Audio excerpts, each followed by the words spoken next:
안녕하세요. 정교정 목사입니다. 한 주간 잘 보내셨습니까? 네, 지난주에는 저희가 못 봤네요. 네, 제가 이런저런 바쁜 일이 있어서 또 영상 편집을 못해서 제가 지난주에 영상을 못 올려드렸는데요. 네, 오늘 2배로 은혜를 누리셨으면 좋겠습니다. 네, 오늘은 끝없는 기다림이라는 제목으로 또 귀한 은혜를 좀 나눌까 하는데요. 요즘 코로나 때문에 다시 참 기다림이 끝이 없다 이런 생각이 참 많이 드는데요. 잠잠해지려니 또 시작이다 이런 생각, 또 좀 더위가 끝나고 이제 전도 좀 해야지 그런 마음으로 또 이번 주에 준비를 하고 있는데, 수도권 지역은 또 대면 예배도 또 금지된 상태라 또 조심하려고 합니다.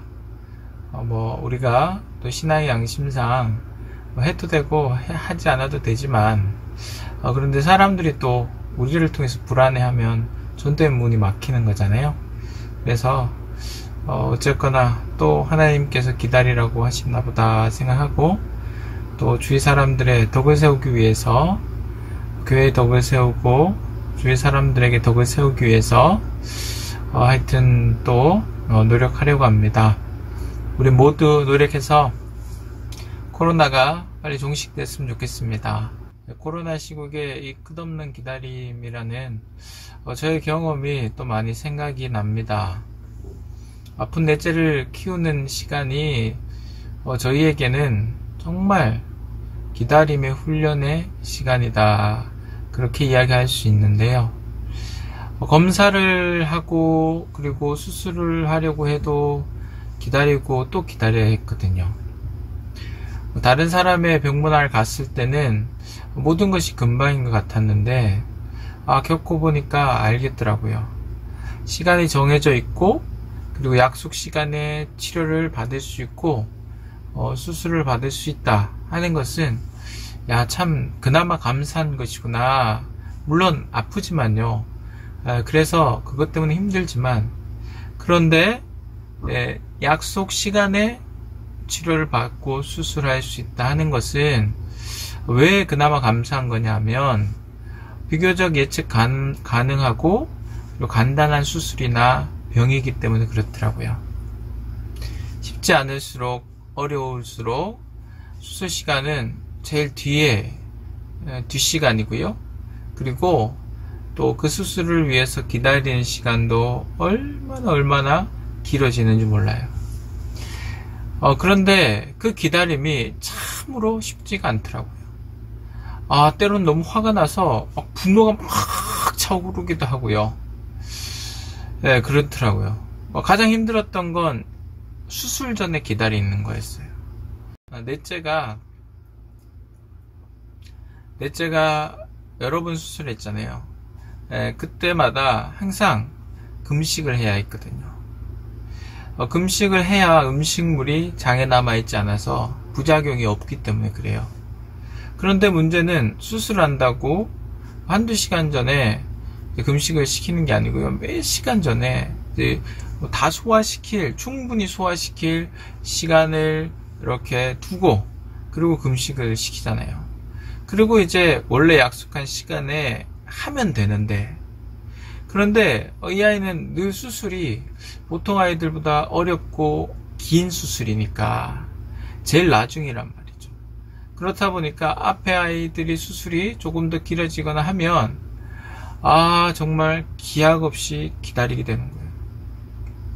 언제까지 기다려야 됩니다, 무슨 이유로 수술이 늦어집니다 등등 이렇게 설명이라도 해주시면 좀 좋겠어요. 그런데 그야말로 기약이 없는, 정말 기약할 수 없는 기다림이에요. 1시간, 2시간 예산 거죠. 3시간, 4시간, 5시간 기다리다 오늘은 수술 안 되겠어요, 이런 적도 있었어요. 저만 기다리면 괜찮겠어요. 어른이면 금식 할 수 있잖아요. 그런데 갓 태어난 지 얼마 안 된 넷째가, 핏덩이가 금식을 하면서 기다리니까 배고프다고 얼마나 칭얼대고 울겠습니까? 아파서 울죠, 배고파서 울죠. 그 모습을 보는 부모의 마음은 정말 가슴이 찢어집니다. 너무 속상합니다. 그냥 그 아이를 보면 막 눈물이 나요.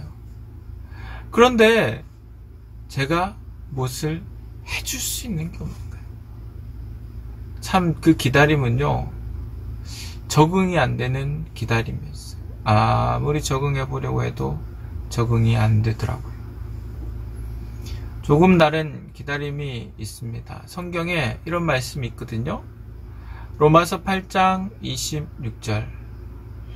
이와 같이 성령도 우리의 연약함을 도우시나니 우리는 마땅히 기도할 바를 알지 못하나 오직 성령이 말할 수 없는 탄식으로 우리를 위하여 친히 간구하시느니라. 때로 하나님의 뜻이 있어 우리가 고통 중에 놓이게 될 때가 있지 않습니까? 하나님은 우리를 위해 아무것도 하지 않으시는 것 같을 때가 있어요. 우리는 너무 속상하죠.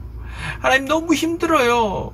그렇게 우리가 하나님께 항변해보고 불평도 해보고 원망도 해보지만 여러분, 그 시간은 우리에게 꼭 필요한 시간이죠. 그래서 성령께서 우리의 연약함을 바라보시면서 기도하신다 말씀하시는데, 그냥 기도하시는 게 아니라 말할 수 없는 탄식으로 기도하신다 말씀합니다. 함께 속상해하고 함께 아파하면서 그 고난의 시간, 그 시간을 겪어가야 할 그 시간을 항상 함께 하시고 아파하시면서 우리를 위해서 마음 아프게 기도해 주신다는 사실. 성령님의 마음이 이런 마음이고 이런 기다림이실까?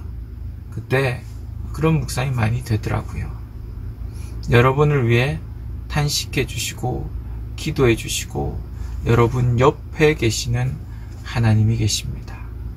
그 하나님 계시니 얼마나 감사합니까? 하나님께 감사하고 또 감사하는 오늘 귀한 시간 되셨으면 좋겠습니다. 코로나로 다들 힘드시죠? 저도 무엇을 할 수 없다는 것이 참 힘듭니다. 막 나가서 전도하고 하나님 위해서 열심히 살아야 하는데 아무것도 할 수 없고 갇혀있는 것 같아서 그래서 그 에너지를 이렇게 영상으로 대신하고 있긴 하지만요, 영상이 저에게는 또 참 힘들거든요. 이게 편집하는 게 너무 힘들더라고요. 그리고 카메라 울렁증이 있어요. 보고 이렇게 말씀드리는 게 편한 것 같지만 되게 어색하고 되게 불편하거든요. 어쨌거나 어렵지만 그럼에도 불구하고 제게 주어진 시간, 그리고 밖에 나가서 무엇을 할 수 없지만 이렇게라도 영상으로라도 하나님을 위해서 헌신해야겠다, 전도해야겠다, 이런 마음으로 귀하게 또 열심으로 주님 바라보면서 달려가고 있는데요. 주님 바라보면서 여러분 위해 기도해 주시는, 여러분 위해 오늘도 함께 하시고 탄식해 주시는 그 주님께 귀한 위로와 은혜를 누리시는 시간 되셨으면 좋겠습니다.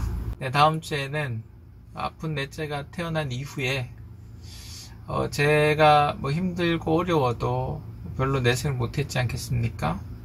그러다가 어느 순간 제 안에서 울음이 폭발한 날이 있는데요. 그날 제가 주셨던 귀한 은혜를 또 함께 나누기를 원합니다. 그날 제게 주셨던 그 은혜를 함께 나누기 원합니다.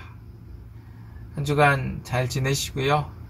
은혜가 되셨다면 또 함께 주변 사람들에게 공유해 주시고, 그리고 좋아요, 구독은 저에게 큰 힘이 됩니다.